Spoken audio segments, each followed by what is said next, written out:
have to work with them. That's right. Yeah. I love them myself. We want to welcome expert Bonnie Sweetland, who has the keys to helping us understand millennials, Generation Z, the younger kids coming on. And the pressures of being categorized as a millennial. Yeah, very much so. There's a lot of challenges and a lot of pressures.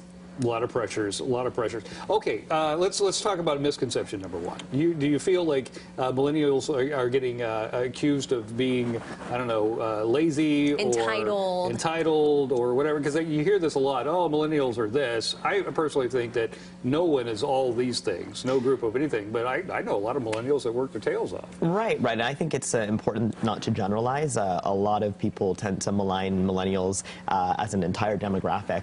And I was just saying off air before we were here talking now is a lot of millennials in my pool of friends work very hard because the economy is not doing so well. So we kind of can't afford to be lazy. So when I hear that stereotype, I'm like, I don't know. I don't think it fits. Not for me. And you also hear, you're talking about the economy, a lot of millennials staying home in comparison to going off to college and leaving the family, but it's financially not necessarily possible for a lot of millennials nowadays. Right, right. So you have a lot of people who are venturing off and then realizing that it's too difficult and heading right back home just because they can't keep themselves afloat financially. And those are the realities that millennials face. So you have to work very hard and you have to sort of have your feet on a lot of different lily pads just to get by.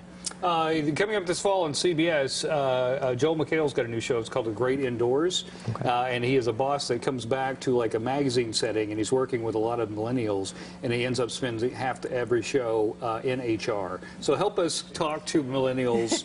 What kind of conversations? Is there a way to kind of bridge this gap that we're talking about here?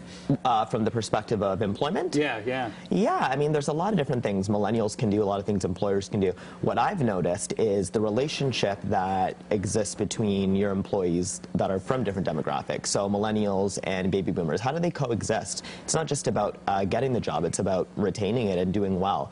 And so kind of fostering a certain type of mentality where both people feel valuable and both can contribute to the company, that's the way to go. Let's talk about dating, because as a millennial, there's so many different pressures than maybe when we were dating back in the day, because there wasn't Facebook, Snapchat, Instagram, Twitter, Tinder. I mean, how do these apps help or hurt millennials in the dating world?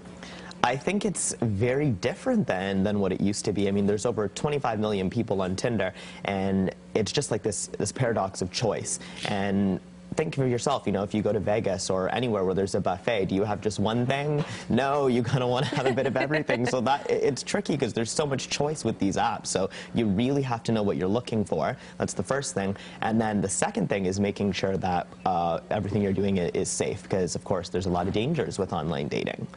Okay. Well, Bonnie, thanks for coming in. Thank you so much for having me. And you have a blog, is that right? I do. I have a blog. You can go to www.bonniesweetland.com, and then, of course, undolist.com for more information on how to stay safe online.